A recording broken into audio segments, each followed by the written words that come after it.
What if I told you that the peace you're so desperately seeking isn't in a future where all your problems are solved, but it's available to you right now, in this very breath?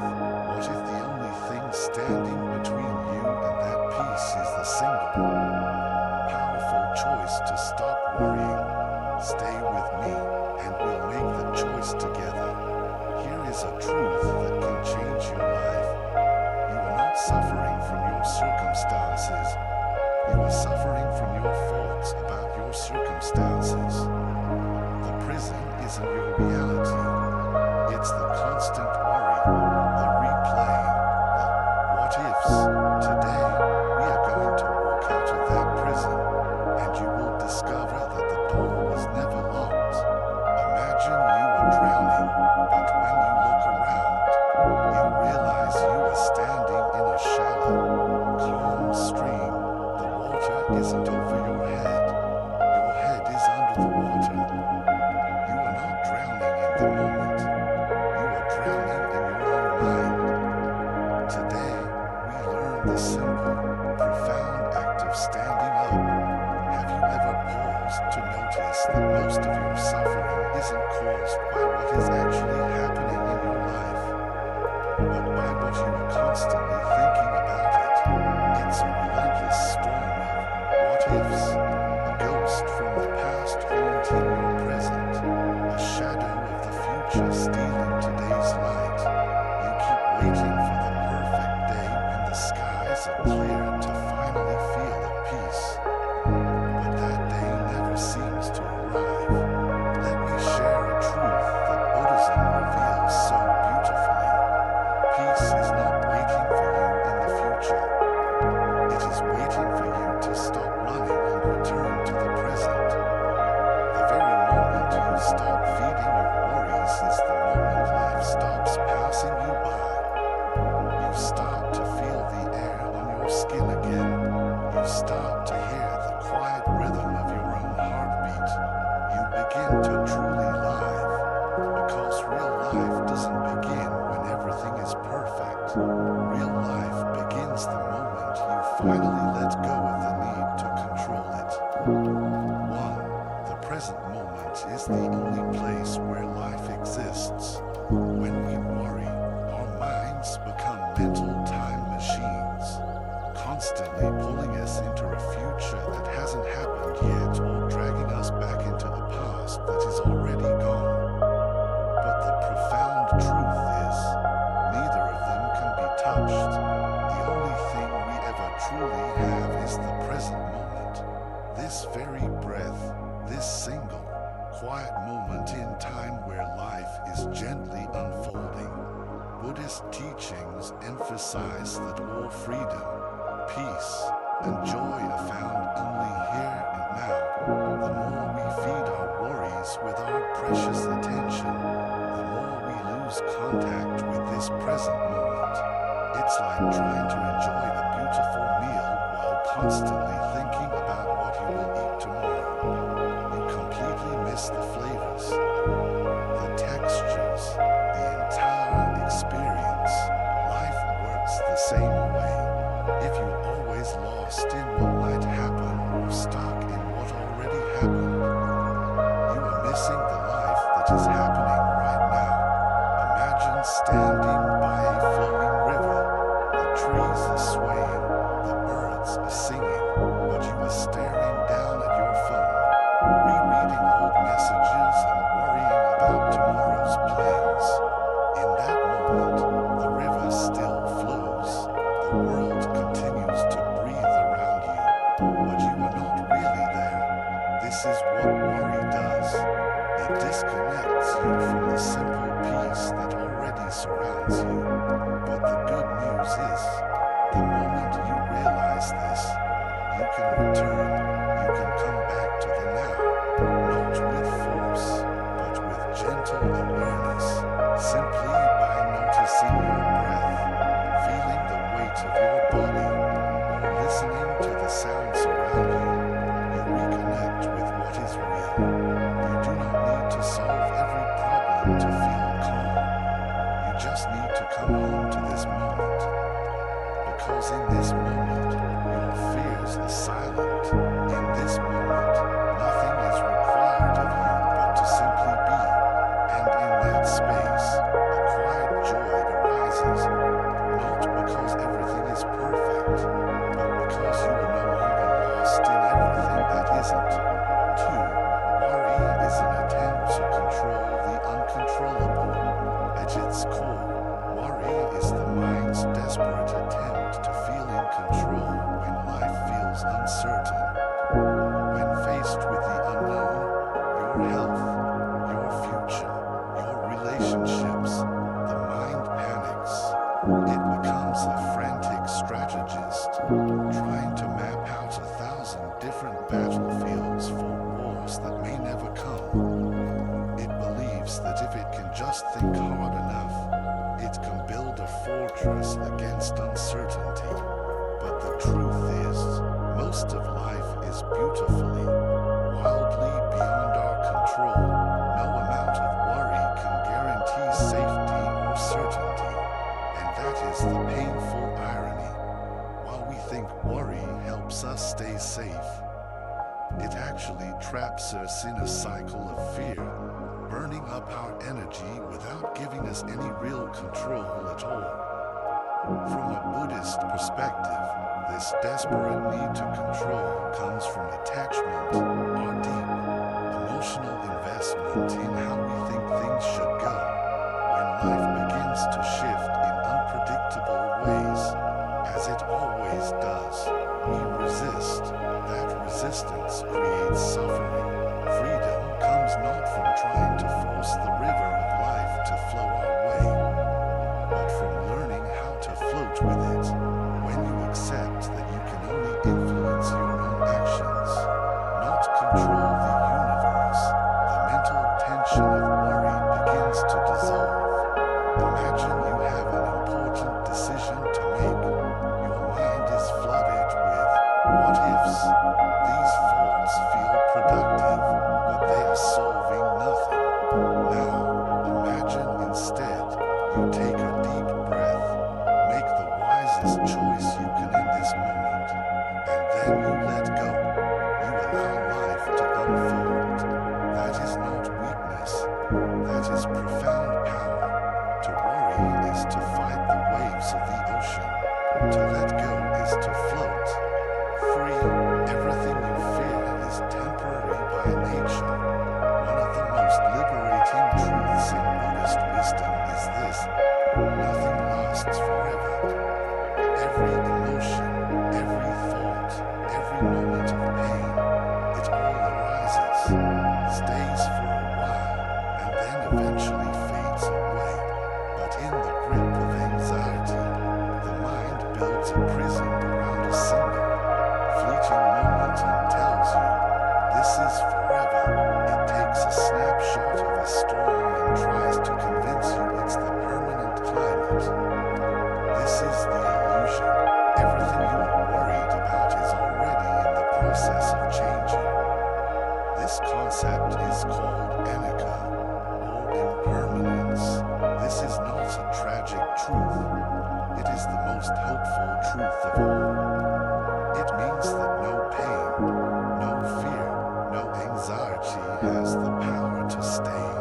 It is a cosmic law. They must pass. Think about the things that once kept you up at night, the heartbreak that shattered you, the decision that filled you with doubt. Where are they now? Most have faded, healed, or become distant stories. And just like those, the thing you are worrying about today will also pass. The rain does not last forever. The night always turns into dawn. Worry loses its grip when you begin to see it for what it really is. Not a permanent prison, but a passing visitor. You don't have to fight it. You simply breathe, observe, and wait, knowing that this moment, no matter how intense, is just one page in a much bigger story. For the more you resist worry, the stronger it becomes. Here is a subtle truth that most people never realize. resist, you unintentionally make stronger. The more you try to fight, fix, or suppress your feelings, the more power you give them. When you say to yourself, I need to stop worrying right now, you are not calming your mind, you are declaring war on it. Fighting with your anxiety is like trying to win a wrestling match with a shadow. You exhaust yourself in the struggle, while the shadow, fed by your attention, only grows larger. The Buddhist path offers something radically different. Instead of fighting the fear, you observe it. Instead of rejecting the worry, you sit with it gently. This is the art of mindful awareness. It is treating your worried thoughts not as invaders to be repelled, but as lost children who are scared and seeking your attention. You don't have to believe their frantic stories, but you can offer them your calm, compassionate presence. When you do this, something remarkable happens. The thought loses its intensity. The feeling begins to loosen its grip. Letting go of resistance doesn't mean you let yourself drown in worry. It means you stop feeding it with your fear. You stop turning your fear into an enemy, and so it stops having a reason to fight back. Worry only survives in a mind that is trying to control what it doesn't understand. But when you let go of that control and replace it with awareness, trust, and compassion, you find that the storm inside you starts to quiet down, not because you silenced it, but because you no longer need it to. 5. Attachment is the real source of worry. When you begin to look deeply at the root of your constant worry, beyond the surface level fears and anxieties, you find that it is almost always tied to one powerful, primal force, attachment. It's not just the big things, like our attachment to people or success. It's the subtle attachments to our opinions, to our plans for the day, to how we think things should be. This concept of attachment is the master key that unlocks the entire puzzle of worry. So, what exactly is it, and how does it secretly fuel the anxieties that run our lives? That is where our deep dive continues. We left off by identifying the true root of our constant worry, attachment. But in the Buddhist sense, this word doesn't mean love or connection. It means something far more specific and subtle. It is the white-knuckled grip we place on people, outcomes, and identities, believing that we must have them to be okay. It is the silent, pervasive belief that I can only be happy if things go exactly the way I have imagined. And it is this very belief that plants the seeds of all our suffering. The Buddha taught that attachment is the root of all suffering. When it comes to worry, this could not be more true. You worry because you are attached to a specific outcome. I need this job to work out, or I will fall apart. You worry because you are attached to a person. What if they leave me? I can't live without them. You worry because you are attached to a version of yourself. What if I fail and no one respects me anymore? The more tightly you hold on to something, the more your peace depends on it, and the more fragile your inner world becomes.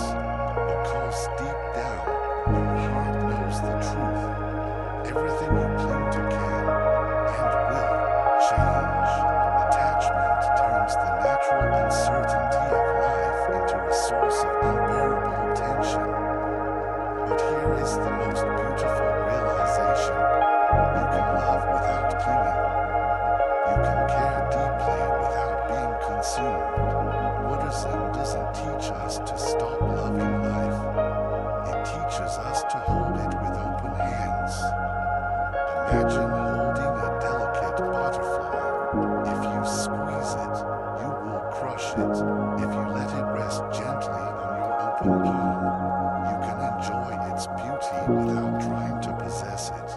Life, too, is meant to be experienced this way. Letting go of attachment doesn't mean giving up.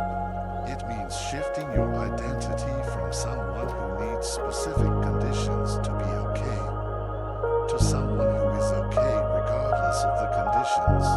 It means realizing that your peace comes not from controlling what happens, but from how you relate to what happens. So, the next time you find yourself overwhelmed by worry, ask yourself gently, what am I afraid to lose? And then ask the deeper question, who would I be if I let go of this fear? The answer is always the same. You would be free. And in that freedom, there is no room for worry. There is only space for life to flow. 6. Peace is the practice, not a product of perfect circumstances. We have been sold a great myth. That peace is a prize you win at the finish line of life's struggles. I will feel peaceful once my problems are solved, once my future is certain, once my to-do list is complete. But this is an illusion. Life never stops changing. If you wait for the storm to pass before you find calm, you will spend your entire life waiting. In Buddhism, peace is not treated as a destination.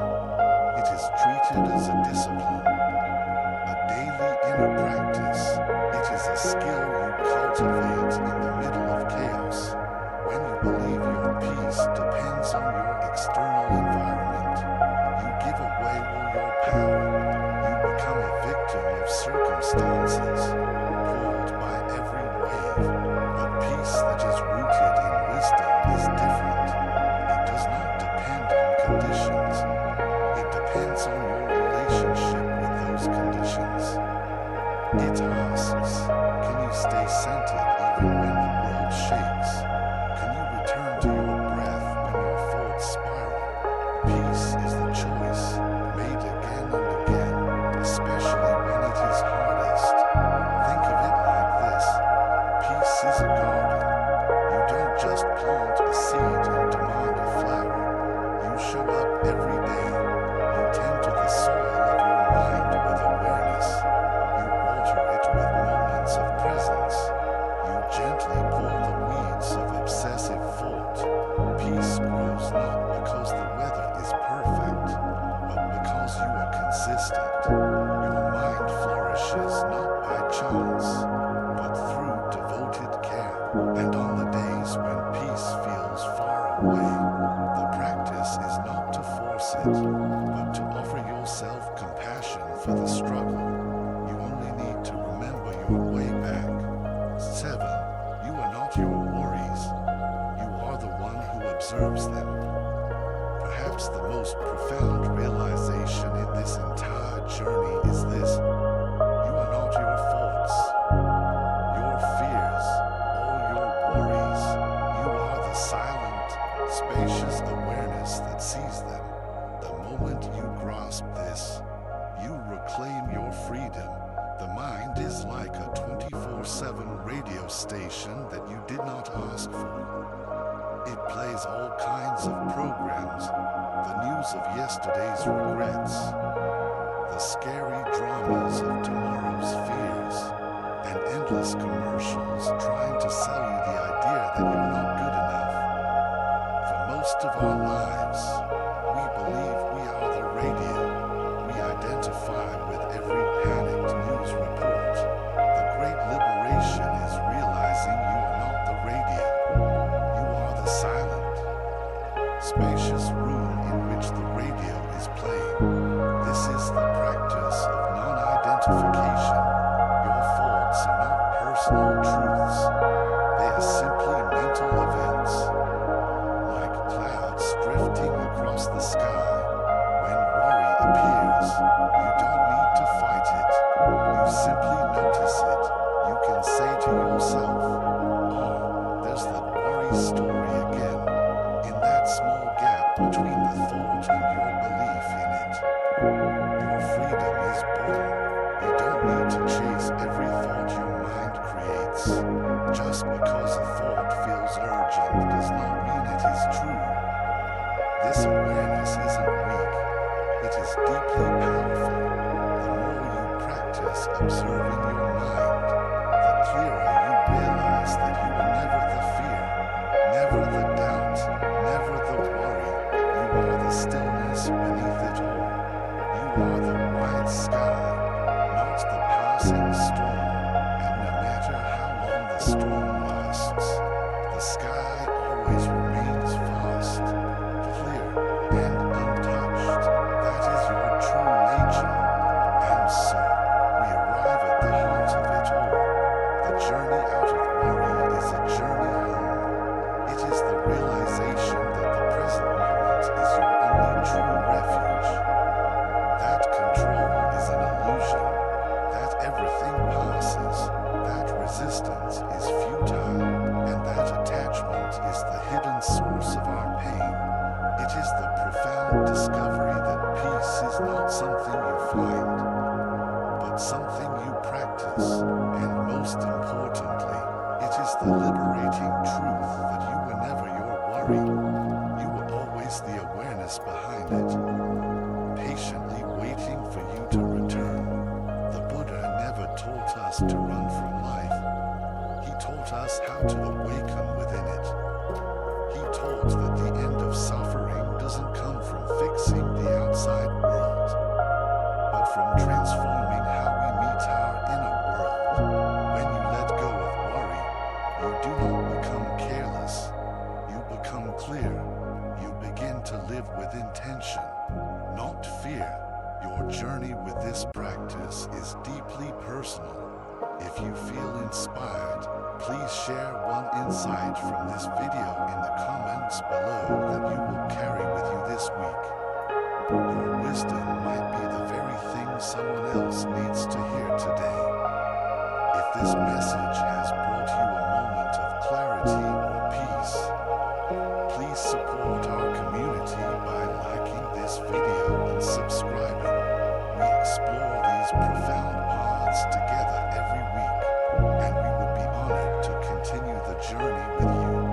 Thank you for your time and your deep presence. Remember, every breath